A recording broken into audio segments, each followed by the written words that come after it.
Ohun tí a ó máa gbéyẹ̀wò lónìí, àkọ́rí náà ni mo pè ní lílépa ìgbàlà kíkún nínú Kristi Jesu.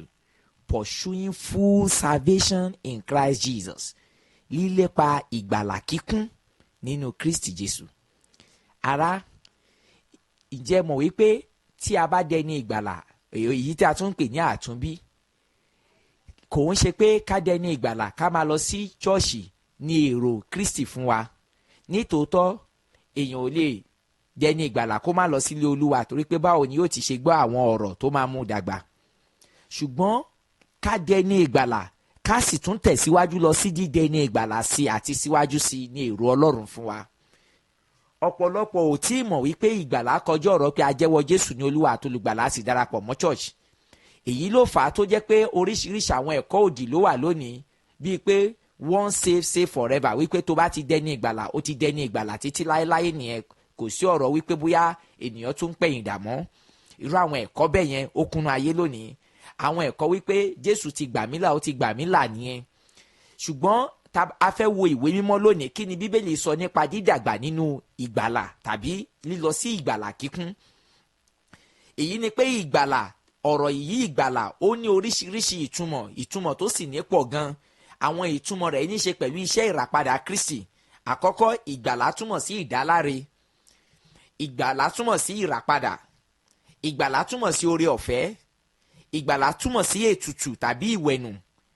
Ìgbàlà túmọ̀ sí ìdáríjì. Ìgbàlà túmọ̀ sí ìsọdimímọ́. Ìgbàlà túmọ̀ sí ìṣelógo. Ìgbàlà sì tún túmọ̀ sí ìdáǹdè.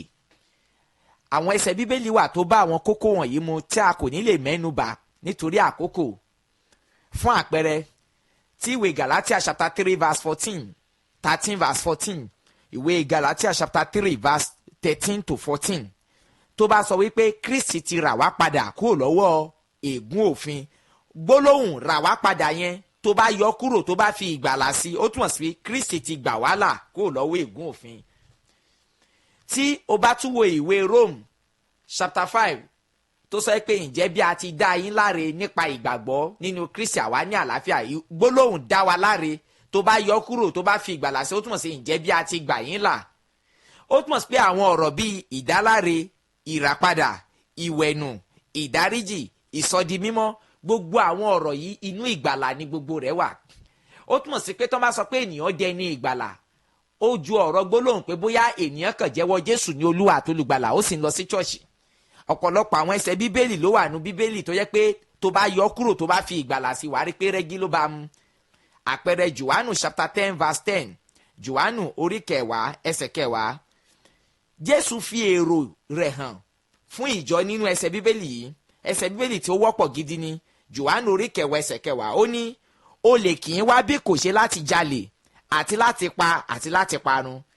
Olè yìí tó ń tọ́ka sí bíbà yẹn sọ nípa Sátánì. Jésù wá sọ èròǹgbà tiẹ̀ níbi ó ní èmi wá kí wọn kí ó lè ní ìyè, àní kí wọn kí ó lè ní lọ́pọ̀lọpọ̀. Ọ̀rọ̀ ìyè yẹn tó bá yọ kúrò nú Bíbélì, ìyè ibi tí ìyè wà nú John chapter 10 verse 10 yẹn, yọ kúrò kó fi ìgbàlà síbẹ̀.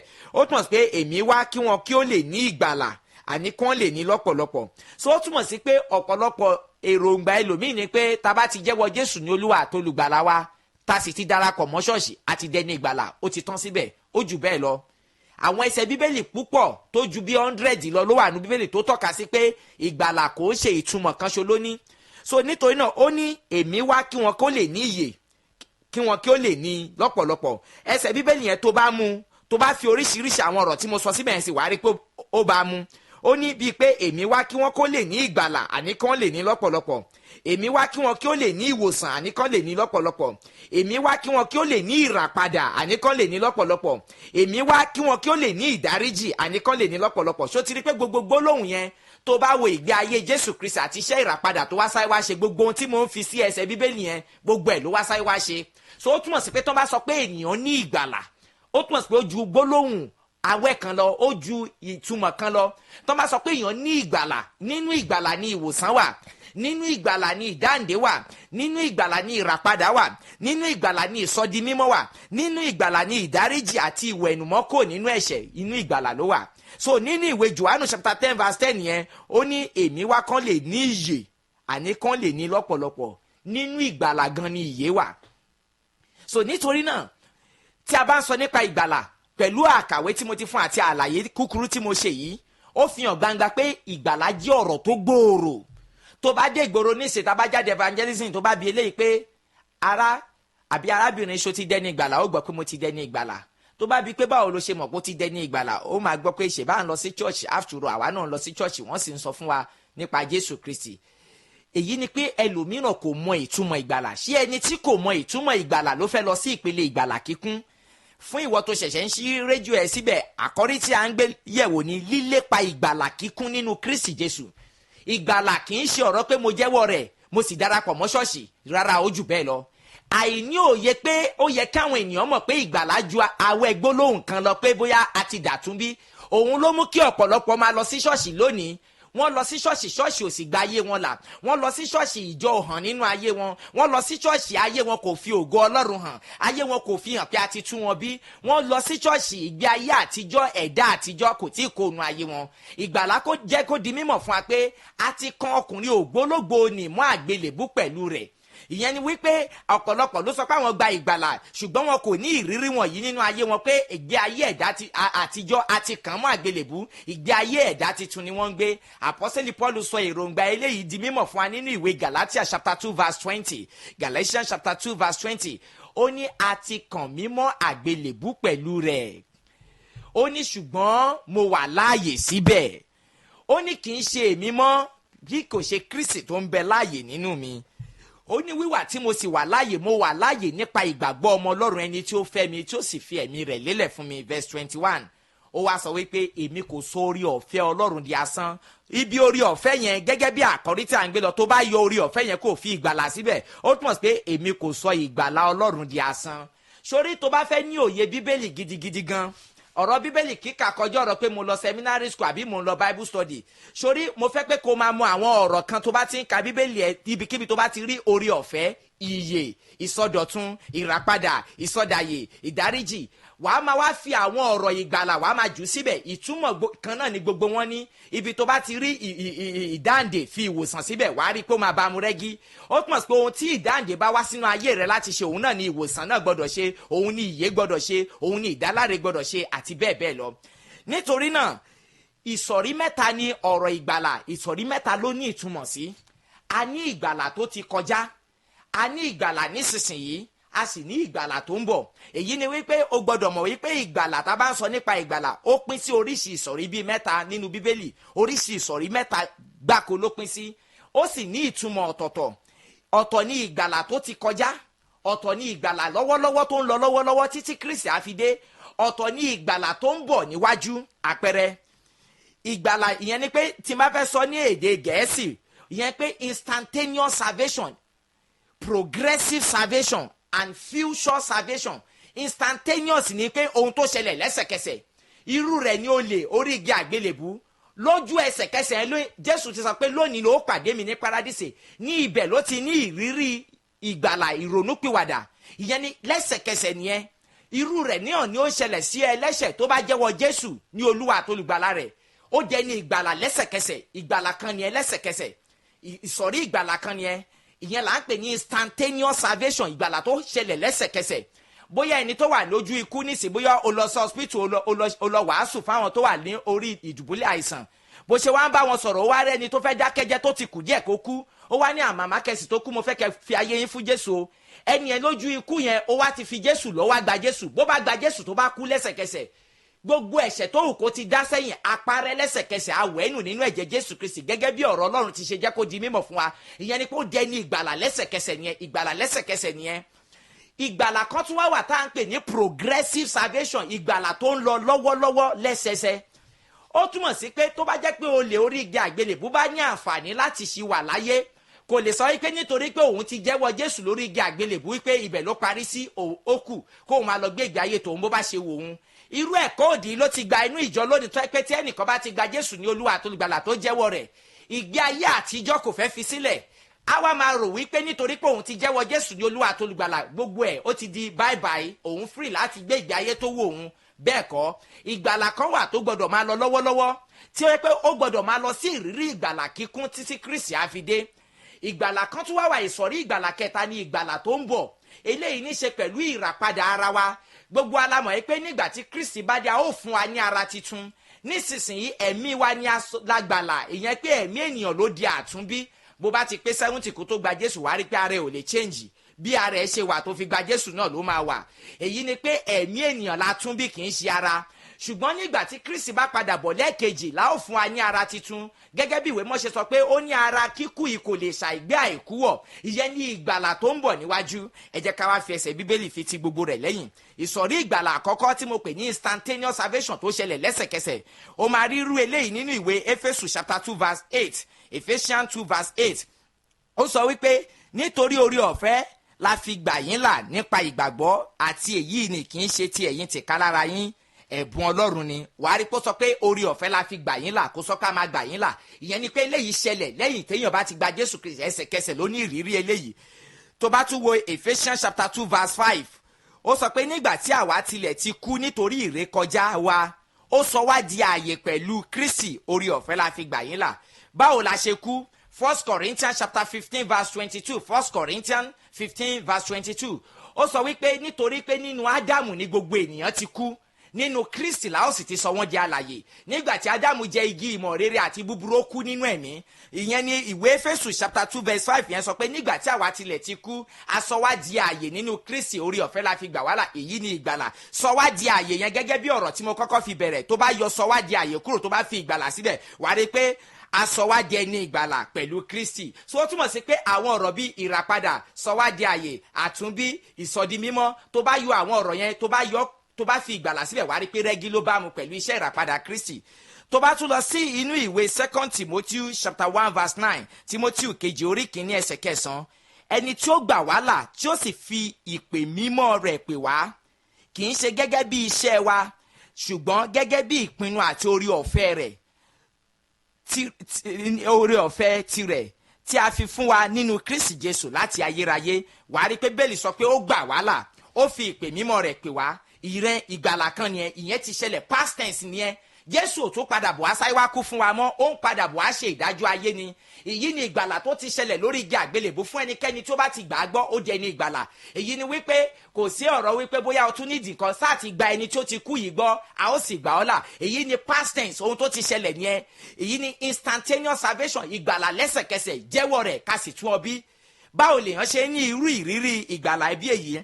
A máa rí eléyìí nínú ìwé Rome chapter 8. Ìwé Rome chapter 10 verse 8 to 10. Rome chapter 10 verse 8 to 10. Wàá rí pé ó sọ fún wa, ó ní ṣùgbọ́n kí ló wí? Ọ̀rọ̀ náà wà létí ọ̀dọ̀ rẹ, àní lẹ́nu rẹ àti ní ọkàn rẹ. Èyí ni ọ̀rọ̀ ìgbàgbọ́ tí àwa ń wàásù. Wo ìgbàgbọ́ yẹn, tó bá yọ kúrò níbẹ̀, fi ìgbàlà síbẹ̀. Èyí ni ọ̀rọ̀ ìgbàlà tí àwa ń wàásù. Pé bí ìwọ bá fi ẹnu rẹ jẹ́wọ́ Jésù ní Olúwa, tí wọ́n sì gbàgbọ́ ní ọkàn rẹ pé Ọlọ́run jí ìdìde kúrò nínú òkú, a ó gbà ọ́ là. Ó túmọ̀ sí pé ẹni tó wà lójú ikú nísìn, tí ń bá ka ibi báyìí fún, tó bá bi wípé pásọ̀ báwo ni mo ṣe lè dẹni ìgbàlà kẹ́mi tó bọ́ lára mi, tí bá sọ pé wò ó, Bíbélì sọ pé tí wọ́n bá fi ẹnu rẹ̀ jẹ́wọ́ Jésù ní Olúwa, tó sì gbàgbọ́ ní ọkàn rẹ̀ pé Ọlọ́run jí dìde, a ó gbà ọ́ là. Ìyẹn ni pé tẹ́nìyẹn sì ṣe nǹkan yẹn tó sì gbàgbọ́ ní ọkàn rẹ̀, tó jẹ́ pé lẹ́yìn ìjẹ́wọ́ yìí ló fi ẹ̀mí rẹ̀ lélẹ̀ ló kú, ó túmọ̀ sí pé yóò wọ ìjọba ọ̀run. Instantaneous salvation, ìgbàlà lẹ́sẹ̀kẹsẹ̀ nìyẹn. Bíbélì wa sọ ní ẹsẹ̀ 9, nítorí ọkàn ni a fi ń gbàgbọ́ sí òdodo, ẹnu ni a fi ń jẹ́wọ́ sí ìgbàlà. Èyí ni ìgbàlà lẹ́sẹ̀kẹsẹ̀. Irú eléyìí ni ìgbàlà tó jẹ́ pé a fi lo ẹlẹ́ṣẹ̀ tó sì jẹ́wọ́ Jésù ní Olúwa àti olùgbàlà, ó dẹni ìgbàlà. Kò wá tán síbẹ̀, ibi tí ìjọ òde òní ti ń ṣìnà ládé yìí o. Nígbà táwọn kan bá ti jẹ́wọ́ Jésù bẹ́yẹn, wọ́n ní mo ti dẹni ìgbàlà, mo free láti ṣe ohun tó bá wù mí, Ọlọ́run ò lè jù mí sọ́nà àpáàdì mọ́. Irọ́ ló pa. Lẹ́yìn ìgbàlà yẹn, a tún ní ìgbàlà kan tá à ń pè ní progressive salvation, ìgbàlà tó ń lọ lọ́wọ́lọ́wọ́. Lẹ́yìn téèyàn bá jẹ́wọ́ Jésù ní Olúwa àti olùgbàlà, tí kò ń ṣe pé ó ti kú lẹ́sẹ̀kẹsẹ̀, tó sì fẹ́ gbé nínú ayé ìṣàtòṣì yìí, ó tún ló gbọ́dọ̀ mọ̀ wípé òun gbọ́dọ̀ lọ sí ìpele ìgbàlà gíga tó ju ti àkọ́kọ́ tó níyẹn lọ.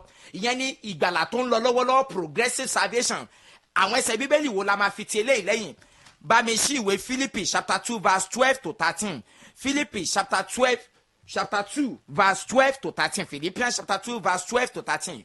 Nítorí náà ẹ̀yin olùfẹ́ mi, gẹ́gẹ́ bí ẹ̀yin ti ń gbọ́ràn nígbà gbogbo, kì í ṣe nígbà tí mo wà lọ́dọ̀ yín nìkan, ṣùgbọ́n pàápàá nísinsìnyí tí èmi kò sí, ẹ máa ṣiṣẹ́ ìgbàlà yín yọrí pẹ̀lú ìbẹ̀rù àti ìwárìrì.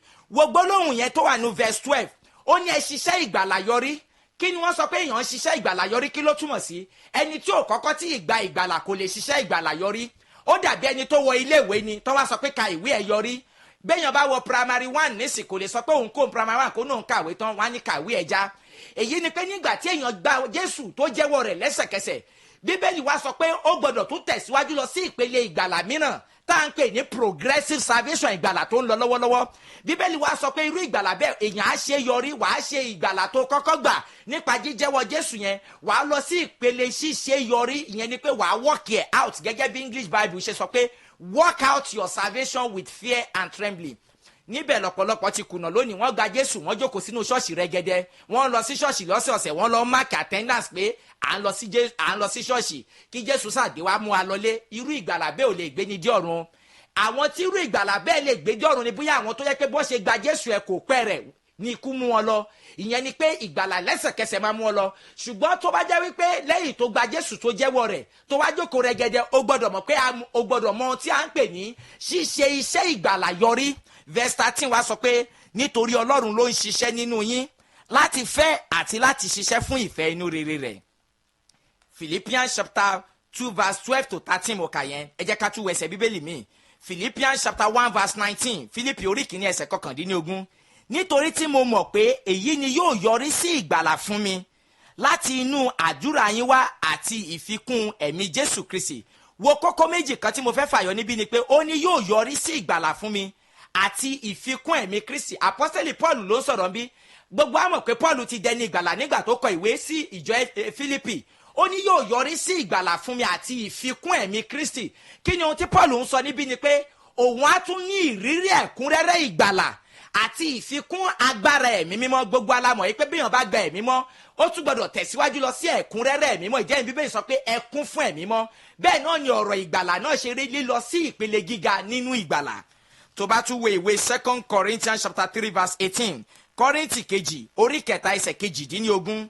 Ṣùgbọ́n gbogbo wa ń wo ògo Olúwa láìsí ìbòjú bí ẹni pé nínú àwòjíji, a sì ń pawádà sí àwòrán ògo kan náà láti ògo dé ògo, àní bíi láti ọ̀dọ̀ Olúwa tí ń ṣe ẹ̀mí. Wo gbólóhùn yẹn, láti ògo dé ògo. Tó bá yọ ògo kó ń bẹ̀ yẹn bí ẹ̀kọ́ tí mo fi bẹ̀rẹ̀, fi ìgbàlà síbẹ̀, láti ìgbàlà dé ìgbàlà, láti ìsọdi mímọ́ dé ìsọdi mímọ́. Tó bá tún fi oore ọ̀fẹ́ síbẹ̀, láti oore ọ̀fẹ́ dé oore ọ̀fẹ́. Tó bá fi agbára síbẹ̀, láti agbára dé agbára.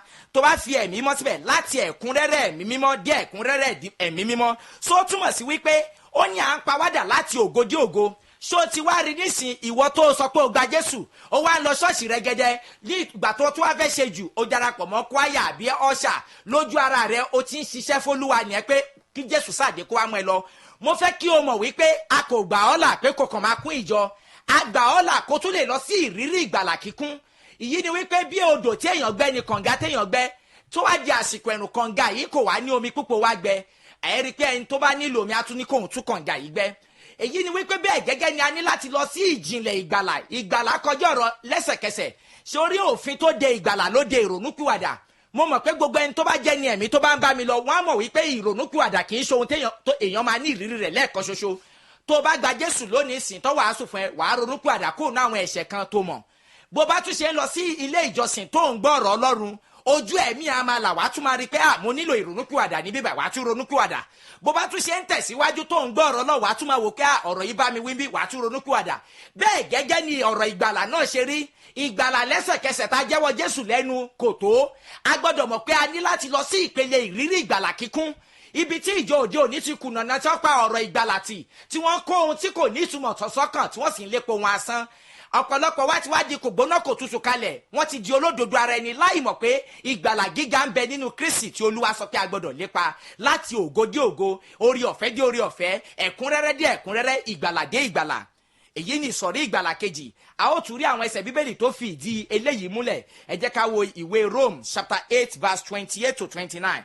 Tó bá wo ìwé Rome chapter 8 verse 28 to 29, ó ní àwa sì mọ̀ pé ohun gbogbo ní ṣiṣẹ́ pọ̀ sí rere fáwọn tó fi Ọlọ́run, àní fún àwọn ẹni tí a pè gẹ́gẹ́ bí ìpinnu rẹ̀. Verse 29. Nítorí àwọn ẹni tí ó ti mọ̀ tẹ́lẹ̀ ló sì ti yàn tẹ́lẹ̀ láti rí bí àwòrán ọmọ rẹ̀, kí òun kí ó lè jẹ́ àkọ́bí láàrin àwọn arákùnrin púpọ̀. Wo verse 29. Èrèdí tí a fi gbà wá là ní pé ká lè rí bí àwòrán Kristi. sọ fún mi, gbogbo alámọ̀ pé tẹ́lẹ̀ṣẹ̀ bá gba Jésù lẹ́sẹ̀kẹsẹ̀ kò lè dàbí Kristi lẹ́sẹ̀kẹsẹ̀. Ó pọ̀ pé ó gba Jésù yẹn, ó ní ìrírí ìsọ̀rí ìgbàlà kan nìyẹn. Lẹ́yìn náà a máa tẹ̀síwájú láti lépa ẹ̀kúnrẹ́rẹ́ ìgbàlà gíga tó máa mú wá sí ìrírí láti dàbí àwòrán Kristi. Nítorí náà eléyìí ni ìjọ òde òní kùnà, wọ́n á máa wá tura wọn nínú, wọn ní kò sí ẹni mímọ́ kan, gbogbo alẹ́lẹ́ṣẹ̀, a ò lè dàbí Jésù. Ojú inú àwọn ẹni tó ń sọ̀rọ̀ bẹ́ẹ̀ fọ́. Ìtorí èrèdí tójú wọn fi fọ́ ni pé wọ́n rò pé ìgbàlà lẹ́sẹ̀kẹsẹ̀ nìkan lolúwa béèrè fún. Wọn ò mọ̀ pé Olúwa pè wá sí ìpele lílépa ìgbàlà gíga, èyí tí ó mú ènìyàn dàbí Kristi nínú àwòrán rẹ̀. Hallelujah. Ìpele ìgbàlà kan nìyẹn. Tó bá tún wo ìwé Hébérù chapter 6 verse 1, ó ní nítorí náà kí a fi ìpìlẹ̀ṣẹ̀ ẹ̀kọ́ Kristi sílẹ̀, kí a lọ sí pípé, láì tí tún fi ìpìlẹ̀ ìrònúpìwàdà kúrò nínú òkú iṣẹ́ lélẹ̀. Wàá rí pé sọ pé ẹ kò ní ìpele ẹ̀kọ́ alákọ̀ọ́bẹ̀rẹ̀, ẹ lọ sí pípé. Tó bá tún wo ìwé 2 Peter chapter 3 verse 13, ìwé 2 Peter chapter 3 verse 13, ó sọ pé ṣùgbọ́n gẹ́gẹ́ bí ìlérí rẹ̀, àwa ń retí àwọn ọ̀run titun àti ayé titun nínú èyí tí òdodo ń gbé. Verse 14, nítorí náà olùfẹ́, bí ẹ̀yin ti ń retí irú nǹkan wọ̀nyí, ẹ múra gírí kí a lè bá yín ní àlàáfíà, ní àìlábàwọ́n àti ní àìní àbùkù ní ojú rẹ̀. Wàá rí pé ó sọ pé olùfẹ́, ẹ múra gírí. Ó ń sọ nípa ìsọ̀rí ìgbàlà tó ń tẹ̀síwájú tó máa pèsè wọn sílẹ̀ fún bíbọ̀ Kristi. Màá ka ẹyọ kan ṣo sí. Tó bá wo ìwé 2 Peter chapter 3 verse 18, ó sọ pé ṣùgbọ́n ẹ máa dàgbà nínú orí ọ̀fẹ́. Tó bá yọ orí ọ̀fẹ́ kó ń bẹ̀rẹ̀ fi ìgbàlà síbẹ̀, ó túmọ̀ sí pé ẹ máa dàgbà nínú ìgbàlà àti nínú ìmọ̀ Olúwa wa Jésù Kristi, ẹni tí ògo wà fún nísinsìnyí. Nítorí náà pẹ̀lú àwọn ẹsẹ̀ Bíbélì wọ̀nyí, ó fi hàn gbangba wípé ìgbàlà ó kọjá ọ̀rọ̀ pé a jẹ́wọ́ Kristi lẹ́sẹ̀kẹsẹ̀. Ìgbàlà tó ń lọ lọ́wọ́lọ́wọ́ wà, ìgbàlà tó àtẹ̀sẹ̀gbà ó wà, ìgbàlà tó ń bọ̀ níwájú wà. Ẹ jẹ́ ká wo àpẹẹrẹ ìgbàlà tó ń bọ̀ níwájú. Tí o bá wo ìwé Romans chapter 13 verse 11, Romans chapter 13 verse 11, ó ní àti èyí bí ẹ ti mọ àkókò pé ó ti tó wákàtí nísinsìnyí fún yín láti jí lójú oorun, nítorí nísinsìnyí ni ìgbàlà wa súnmọ́ etílé ju ìgbà tí a kọ́kọ́ gbàgbọ́ lọ. Gbogbo lóyìn ó ní ìgbàlà wa súnmọ́ etílé. Gbogbo àwọn ìpè irú ìgbàlà tó súnmọ́ etílé yìí ń sọ nípa ìpadàbọ̀ Kristi ẹlẹ́kejì. Ó túmọ̀ sí pé ìgbàlà tó ti kọjá, ìgbàlà tó ń lọ lọ́wọ́, ìgbàlà tó ń bọ̀. Nítorí náà ìwọ olùgbọ́ mi, tó o bá ti gba Jésù, mọ̀ wípé o gbọ́dọ̀ tẹ̀síwájú lọ sí ẹ̀kúnrẹ́rẹ́ ìgbàlà. Bákan náà ni sì tún máa gbáradì fún ìgbàlà ìràpadà ara ènìyàn tí ó ń bọ̀, tí Kristi ń bọ̀ wá ṣe. Nítorí náà tó bá tún wo ẹsẹ̀ Bíbélì míì, Hebrew chapter 10 verse 36 to 37, òun náà sọ nípa ìgbàlà tó ń bọ̀. Nítorí ẹ̀yin kò lè ṣe aláìní sùúrù, nítorí ìgbà tí ẹ̀yin bá ti ṣe ìfẹ́ Ọlọ́run tán, kẹ́yìn kí ó lè gba ìlérí náà. Nítorí níwọ̀n ìgbà díẹ̀ sí ẹni náà tí ń bọ̀ yóò dé, kì yóò sì jáfara. Ó ti rí bẹ́ẹ̀. Ó ń sọ nípa ìgbàlà tó ń bọ̀. Tó bá wo 1 Peter chapter 1 verse 5, Pétérù kìíní orí kìíní ẹsẹ̀ 5, ẹ̀yin tí a pamọ́ nípa agbára Ọlọ́run nípa ìgbàgbọ́ sí ìgbàlà. Wo gbólóhùn yẹn, ó ní apá àwa tí a ti gbàgbọ́ mọ́ de ìgbàlà sí ìgbàlà tí a múra láti fi hàn ní ìgbà ìkẹyìn. Ṣó ti rí pé ìgbàlà kan ń bọ̀ níwájú.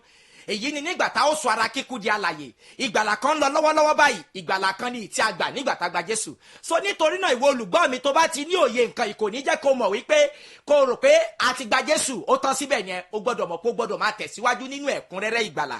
Nítorí náà tó bá tún wo ìwé 1 John chapter 3 verse 2 to 3, Jòhánù kìíní orí 3 ẹsẹ̀ 2 sí 3, olùfẹ́, ọmọ Ọlọ́run ni àwa ń ṣe nísinsìnyí. Gbogbo alámọ̀ pé tẹni tó bá ti gba Jésù di ọmọ Ọlọ́run. Ó ní a kò tí ì fi hàn bí àwa ó ti ṣe rí. Àwa mọ̀ pé nígbà tí a bá fi hàn, a ó dàbí rẹ̀, nítorí àwa ò rí bí òun ti rí. Olúkúlùkù ẹni tí ó sì ní ìrètí yìí nínú rẹ̀, á wẹ ara rẹ̀ mọ́. Ó ní a ò tí ì mọ̀ bá ṣe máa rí bí Jésù bá dé. Ó ní ṣùgbọ́n àwa mọ̀ pé a ó dàbí rẹ̀. Ó ń sọ nípa ìgbàlà ìjọ iwájú. Nítorí náà irú ìsọ̀rí mẹ́ta tí ìgbàlà tí ó pín sí nìyí. A nílò ìgbàlà ní ìsọ̀rí mẹ́ta nínú ayé wa náà. A nílò ìgbàlà ọkàn, a nílò ìgbàlà ẹ̀mí, a sì nílò ìgbàlà ara. 1 Thessalonians chapter 5 verse 23, ó ní kí Ọlọ́run tìkálára rẹ̀ kí ó sọ yín di mímọ́ pátápátá, kí a sì pa ẹ̀mí, ọkàn àti ara yín mọ́ pátápátá láì ní àbùkù títí di ìgbà wíwá Olúwa. Èyí ni pé ẹ̀mí wa di ẹni ìgbàlà nígbà tá a jẹ́wọ́ rẹ̀. Ọkàn wa kí báwo ló ṣe máa di ẹni ìgbàlà? Ìwé Romans chapter 12 verse 2, ó sọ bí ọkàn ṣe máa ń di ẹni ìgbàlà. Ó ní ẹ paradà láti di titun nínú ìró inú yín, kẹ́ lè rí ìdí ìfẹ́ Ọlọ́run tó dára. Ọ̀rọ̀ Ọlọ́run ló máa ń wẹ ọkàn mọ́. Ìwé Hebrew chapter 4 verse 12, ó sọ nípa èyí. ó nítorí pé ọ̀rọ̀ Ọlọ́run yìí ó sì ní agbára, ó mú ju ìdàkídà olójú méjì lọ, á sì máa pín ọkàn àti ẹ̀mí níyà. ọ̀rọ̀ Ọlọ́run ló máa ń gba ọkàn là, ló máa ń sọ ọkàn di mímọ́. báwo ni ara ṣe ń dẹni ìgbàlà? a ó jọ̀wọ́ ara fún Ọlọ́run ní ẹ̀bùn ààyè mímọ́ ni. èyí ni pé a gbọ́dọ̀ wá sí ìpele ìgbàlà gíga débi pé ara wa máa jẹ́ mímọ́, àìsàn ò ní nípa lórí rẹ̀. nígbà tí a kọ́kọ́ dẹni ìgbàlà bí èmi tí mo sọ̀rọ̀ yìí, a kọ́kọ́ rí i pé à ń fagagbága pẹ̀lú àìsàn. nígbà tó yá, nígbà tá a tún kẹ́kọ̀ọ́ jinlẹ̀, a tún rí i pé kò yẹ kí àìsàn kó nípa lórí wa mọ́, torí pé 1 Peter 2:24 sọ pé ẹni tí òun tìkálà rẹ̀ fi ara rẹ̀ ru ẹ̀ṣẹ̀ wa lórí igi, ká lè di òkú sí ẹ̀ṣẹ̀, ká sì di àyè sí òdodo nípa ìnà ẹni tí a mú wa lára dá. so a kò ní ìpele wípé à ń lo oògùn, a lọ sí ìpele níbi tí àìsàn ò gbọdọ̀ tún nípa lórí wa mọ́ tí a ò ti lo oògùn mọ́. lẹ́yìn tí a kò ní ìpele pé a kò lo oògùn mọ́, pé a bọ́ lọ́wọ́ àìsàn tá à ń pè ní divine health, a lọ sí ìpele pé àwa gọ́bẹ̀ sí ń gbé ọwọ́ lé aláìsàn fún ìmúláradá. ó túmọ̀ sí pé ìgbàlà ti ara náà, kí Kristi tó wá ṣe àṣepé rẹ̀, ó ní láti wá sí ìsọ̀rí ìgbàlà kan nínú ara níbi tí agbára ẹ̀ṣẹ̀ á kú lórí ara, agbára àìsàn á kú lórí ara. kì í ṣe níbẹ̀ nìkan, ó tún lọ sí ìpele ìgbàlà kíkún níbi tí ìwọ gan Ọlọ́run á máa lò ẹ́ fi dá àwọn mìíràn nídè kúrò lọ́wọ́ ìdè àìsàn. ìgbàlà kíkún ìjọ Ọlọ́run ò wàásù rẹ̀ mọ́ lónìí, díẹ̀ ní ọ̀pọ̀lọpọ̀ fi di kò gbóná kò tutù kalẹ̀. nítorí náà, níbi tí màmá mú ohun gbogbo lọ sí ìparí sí, bóyá o ní ìbéèrè kan tàbí ohun mìíràn, o lè pe nọ́mbà àbí kó send text message 08038926927 08038926927 tàbí